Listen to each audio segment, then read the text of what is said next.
Okay, അപ്പോൾ നമുക്ക് വിശദമായി പരിശോധിക്കാം. ആദ്യം മഴ മുന്നറിയിപ്പ് എങ്ങനെയൊക്കെയാണ് എന്നൊന്ന് നോക്കാം. സംസ്ഥാനത്ത് ഇന്നും ശക്തമായ മഴ തുടരുമെന്നതാണ് അറിയിപ്പുള്ളത്. ഇന്ന് 2 ജില്ലകളിലാണ് യെല്ലോ അലർട്ട് നൽകിയിരിക്കുന്നത്. കണ്ണൂർ, കാസർഗോഡ് ജില്ലകളിലാണ് യെല്ലോ അലർട്ട്. ഇവിടങ്ങളിൽ ഒറ്റപ്പെട്ട ശക്തമായ മഴയ്ക്ക് സാധ്യതയുണ്ട് എന്നാണ് മുന്നറിയിപ്പ്. നാളെ കോഴിക്കോട്, വയനാട്, കണ്ണൂർ, കാസർഗോഡ് ജില്ലകളിലും യെല്ലോ അലർട്ട് പ്രഖ്യാപിച്ചിട്ടുണ്ട്. MG മിഥുനുണ്ട് കൂടുതൽ വിവരങ്ങളുമായി നമുക്കൊപ്പം. മിഥുൻ, ശക്തമായ മഴ തുടരുകയാണ്. ഇന്നത്തെ ഒരു മുന്നറിയിപ്പുകൾ അതെങ്ങനെയാണ്? ആര്യ, വളരെ വലിയ രീതിയിൽ സംസ്ഥാനമൊട്ടാകെ മഴയുടെ സാധ്യത തന്നെയാണ് പ്രവചിക്കുന്നത് എന്നുള്ളത് തന്നെയാണ്. കഴിഞ്ഞ ദിവസം രാത്രിയോടെ പുറപ്പെടുവിച്ചിട്ടുള്ള ഈ മുന്നറിയിപ്പ് പ്രകാരം ഇന്ന് 2 ജില്ലകളിൽ മാത്രമാണ് പക്ഷേ യെല്ലോ അലർട്ട് പ്രഖ്യാപിച്ചിരിക്കുന്നത്. അത് വടക്കൻ ജില്ലയിൽ, കാസർഗോഡും കണ്ണൂർ ജില്ലയിലും മാത്രമാണ്. പക്ഷേ ഈ മഴ മുന്നറിയിപ്പിൽ ഒരു മാറ്റം വരാനുള്ള സാധ്യതയുണ്ട്. അടുത്ത മഴ മുന്നറിയിപ്പ് 10 മണിയോടുകൂടിയാണ് പുറപ്പെടുവിക്കുന്നത്. ആ സമയത്ത് എന്തായാലും കൂടുതൽ ജില്ലകളിലേക്ക് കൂടുതൽ വലിയ അതിശക്തമായ മഴയ്ക്ക് സാധ്യതയുണ്ട് എന്നുള്ള പ്രവചനം സ്വാഭാവികമായും വന്നേക്കാം. കാരണം പ്രത്യേകിച്ച് നമുക്കറിയാം, തിരുവനന്തപുരത്ത് പോലും കഴിഞ്ഞ ദിവസം രാത്രി മുതൽ ആരംഭിച്ച മഴയ്ക്ക് ഇപ്പോഴും ശമനമില്ലാതെ തുടരുന്ന സാഹചര്യമാണ്. മലയോര മേഖലയിലും നഗരപ്രദേശങ്ങളിലും ഒക്കെ സമാനമായ രീതിയിൽ അതിശക്തമായ മഴ തന്നെയാണ് പെയ്തുകൊണ്ടിരിക്കുകയും ചെയ്യുന്നത്. മറ്റ് ജില്ലകളിലും സമാനമായ രീതിയിൽ തന്നെയാണ് കാര്യങ്ങൾ മുന്നോട്ട് പോയിക്കൊണ്ടിരിക്കുകയും ചെയ്യുന്നത്. അതുകൊണ്ട് തന്നെ മഴ മുന്നറിയിപ്പിൽ ഇപ്പോഴുള്ളത് കഴിഞ്ഞ ദിവസം രാത്രി പുറത്തിറക്കിയിരിക്കുന്നതാണ്. അതുകൊണ്ട് തന്നെ മറ്റ് കാര്യങ്ങളിലേക്ക് കൂടി നോക്കുമ്പോൾ ഇത്തരത്തിൽ ബംഗാൾ ഉൾക്കടലിൽ പുതുതായി രൂപപ്പെട്ടിട്ടുള്ള ന്യൂനമർദ്ദമാണ് കേരളത്തിലെ മഴ സാഹചര്യത്തിൽ ഇത്തരത്തിൽ രൂക്ഷമാക്കുന്നത് എന്നുള്ളത് തന്നെയാണ്. ന്യൂനമർദ്ദം നാളെയോടെ തീവ്ര ന്യൂനമർദ്ദമായി മാറാനുള്ള സാധ്യതയാണ്. ഒപ്പം തന്നെ ബംഗാൾ ഉൾക്കടലിന്റെ ഭാഗങ്ങളിൽ ചുഴലിക്കാറ്റ് ശക്തി പ്രാപിക്കാനുമുള്ള ഒരു സാധ്യതയുണ്ട്. അത് കേരളത്തെ ഭീഷണിയായിട്ടുള്ളത് തന്നെയാണ്. ഇത്തരത്തിലൊരു ഈ ചുഴലിക്കാറ്റിന് മോന്ത എന്ന് തന്നെയാണ് പേര് നൽകിയിരിക്കുന്നത്. ആ മോന്ത ചുഴലിക്കാറ്റ് കേരളത്തെ കൂടി ബാധിക്കുമെന്നുള്ളൊരു ഭീഷണി കൂടി ഈ ഒരു ഘട്ടത്തിൽ നിലനിൽക്കുന്നുണ്ട് എന്നുള്ളതാണ്. നാളെയോടെ ഇത് തീവ്ര ന്യൂനമർദ്ദമായ ശേഷം ബംഗാൾ ഉൾക്കടലിന്റെ ഭാഗങ്ങളിൽ ചുഴലിക്കാറ്റായി ശക്തി പ്രാപിക്കുമെന്നാണ് കാലാവസ്ഥ. ചുഴലിക്കാറ്റ് എന്ന് പറയുമ്പോൾ നമുക്ക് സ്വാഭാവികമായിട്ടും ഒരു ആശങ്ക ഉണ്ടാകും എല്ലാവർക്കും ഇത് കേൾക്കുമ്പോൾ. ഇതുമായി ബന്ധപ്പെട്ട മുന്നറിയിപ്പുകൾ എങ്ങനെയാണ് മിഥുൻ നൽകിയിട്ടുള്ളത്? അത്തരത്തിലുള്ളൊരു ആശങ്ക മാത്രമാണ് ഇപ്പോൾ പുറപ്പെടുവിക്കുകയും ചെയ്തിരിക്കുന്നത് എന്നുള്ളത് തന്നെയാണ്. പക്ഷേ അത് സംബന്ധിച്ചുള്ള തയ്യാറെടുപ്പുകൾ സ്വീകരിക്കുന്നതിന് വേണ്ടി എല്ലാ ജില്ലാ ഭരണകൂടത്തിന്റെ ഭാഗത്തുനിന്ന്, അതായത് ഏത് മേഖലയിലേക്കാണിത് വരിക എന്നുള്ള കാര്യത്തിലൊരു വ്യക്തമായ ചിത്രം ഇതുവരെയും വന്നിട്ടില്ല എന്നുള്ളതാണ്. ഇതിൽ ഇപ്പോൾ ചുഴലിക്കാറ്റിന് തായ്ലൻഡ് നിർദ്ദേശിച്ച പേര് മോന്ത എന്നുള്ളതാണ്.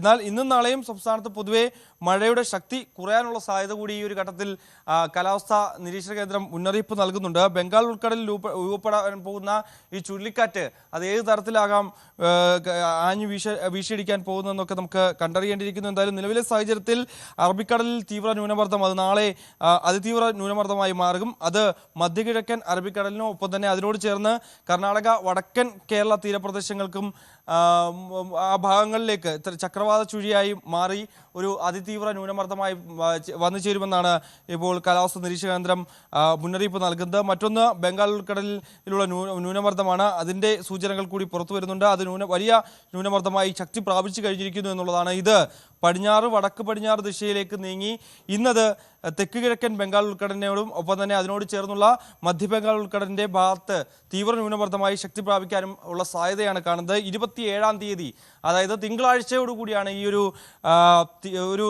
തീവ്ര ന്യൂനമർദ്ദമായി മാറി അതൊരു ചുഴലിക്കാറ്റായി മാറാനുള്ള സാധ്യത കാലാവസ്ഥാ നിരീക്ഷണ കേന്ദ്രം പ്രവചിക്കുന്നത്. അത്തരത്തിലുള്ളൊരു സാഹചര്യത്തിലേക്ക് കാര്യങ്ങൾ പോകുന്നു എന്നുള്ളതാണ്. എന്തായാലും നമുക്കറിയാം, സംസ്ഥാനത്തുടനീളം വലിയ രീതിയിൽ മഴ ലഭ്യമാകുന്നുണ്ട്. പക്ഷേ ഇപ്പോഴും പ്രവചനമനുസരിച്ച് 2 ജില്ലകളിൽ മാത്രമാണ്, തെക്കൻ ജില്ലകളിൽ യാതൊരുവിധ അലർട്ടുകളുമില്ല, മധ്യ കേരളത്തിൽ യാതൊരുവിധ അലർട്ടുകളുമില്ല, വടക്കൻ ജില്ലകളിൽ അതായത് കാസർഗോഡ്, കണ്ണൂർ ജില്ലകളിൽ മാത്രമാണ് ഇന്ന് യെല്ലോ അലർട്ട് പ്രഖ്യാപിച്ചിരിക്കുന്നത്. നാളെ പക്ഷേ 5 ജില്ലകളിൽ യെല്ലോ അലർട്ട് പ്രഖ്യാപിക്കുകയും ചെയ്തിട്ടുണ്ട് എന്നുള്ളതാണ് ഒരു സാധ്യത നിലനിൽക്കുന്നത്. പക്ഷേ അത് വരും മണിക്കൂറുകളിൽ ഒരുപക്ഷേ ഈ ഒരു അലർട്ടിൽ ചില മാറ്റങ്ങൾ സംഭവിക്കാനുള്ള സാധ്യത തന്നെയുണ്ട്. മറ്റ് ജില്ലകളിലും തെക്കൻ ജില്ലകളിലും ഒക്കെ അതിശക്തമായ മഴയുണ്ട്. ഈ ഒരു സാഹചര്യത്തിൽ ജില്ലാ ഭരണകൂടങ്ങൾ കഴിഞ്ഞ ദിവസം പുറപ്പെടുവിച്ചതുപോലെ തന്നെ മത്സ്യബന്ധനത്തിനൊക്കെ ഒരു കൃത്യമായ നിർദ്ദേശം നൽകിയിട്ടുണ്ട്. 27-ാം തീയതി, അതായത് തിങ്കളാഴ്ച വരെ കർശനമായി മത്സ്യബന്ധനത്തിന് പോകരുത് എന്നുള്ള നിർദ്ദേശം മത്സ്യത്തൊഴിലാളികൾക്ക് നൽകിയിട്ടുണ്ട്.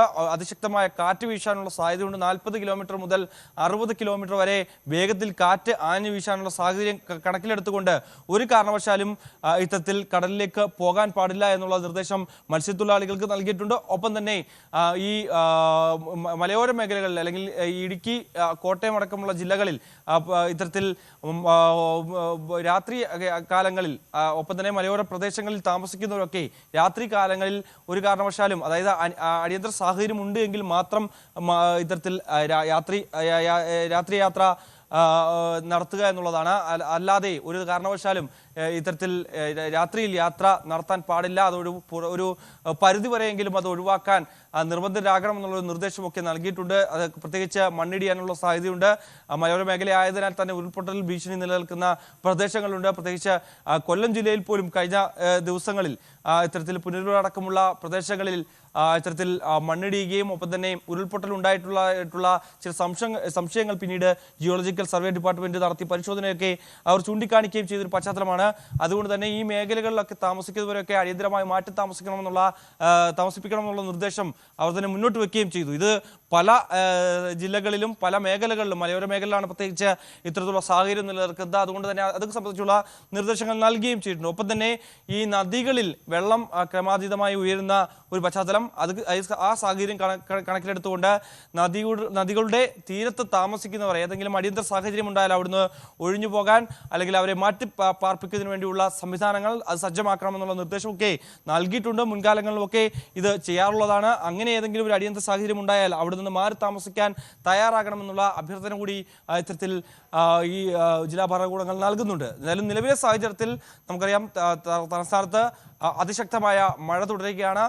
കഴിഞ്ഞ ദിവസം രാത്രി ആരംഭിച്ച മഴയ്ക്ക് ഇപ്പോഴും ശമനമില്ല. ഇടയ്ക്ക് ചെറിയ രീതിയിൽ മഴ തോരുന്നുണ്ട് എങ്കിൽ പോലും തന്നെ വീണ്ടും അതിശക്തമായ രീതിയിൽ അത് നഗരപ്രദേശങ്ങളാകട്ടെ അല്ലെങ്കിൽ റൂറൽ ഏരിയയിലാകട്ടെ എല്ലാം അതേ രീതിയിൽ തന്നെ മഴ തുടരുന്ന സാഹചര്യം. അതുകൊണ്ട് തന്നെ ഇപ്പോഴത്തെ ഈ അലേർട്ട് ചെറിയ മാറ്റങ്ങൾ വരാനുള്ള സാധ്യതയാണ് ഈ ഒരു ഘട്ടത്തിലുള്ളത്. ആര്യ, തീർച്ചയായും ജി മിഥുനാണ് വിശദാംശങ്ങളുമായി നമുക്കൊപ്പം ചേർന്നത്. മിഥുൻ സൂചിപ്പിച്ചതുപോലെ തന്നെ നിലവിലത്തെ ഒരു കാലാവസ്ഥയുടെ സാഹചര്യം പരിഗണിക്കുമ്പോൾ ഈ അലേർട്ടുകൾ നിലവിലിപ്പോൾ കണ്ണൂരും കാസർഗോഡും മാത്രമാണ് യെല്ലോ അലേർട്ട് നൽകിയിട്ടുള്ളത്. മറ്റ് ജില്ലകളിലൊന്നും മറ്റ് അലേർട്ടുകളൊന്നും നൽകിയിട്ടില്ല. പക്ഷേ 10 മണിയോടുകൂടി പുതിയ അലേർട്ടുകൾ പ്രഖ്യാപിക്കുമ്പോൾ മറ്റ് ജില്ലകളിൽ കൂടി അലേർട്ടുകൾ നൽകാനുള്ള സാധ്യതയാണ് ഉള്ളത്. തോരാതെ മഴ ഇങ്ങനെ തിരുവനന്തപുരത്ത് അടക്കം പെയ്യുന്ന സാഹചര്യമുണ്ട്. തെക്കൻ കേരളത്തിലും ശക്തമായ മഴ പെയ്യുന്നുണ്ട്. വടക്കൻ കേരളത്തിൽ ഒറ്റപ്പെട്ട ഇടങ്ങളിൽ അതിശക്തമായ മഴ പെയ്യുമെന്നാണ് നേരത്തെ തന്നെ നൽകിയിട്ടുള്ള മുന്നറിയിപ്പ്.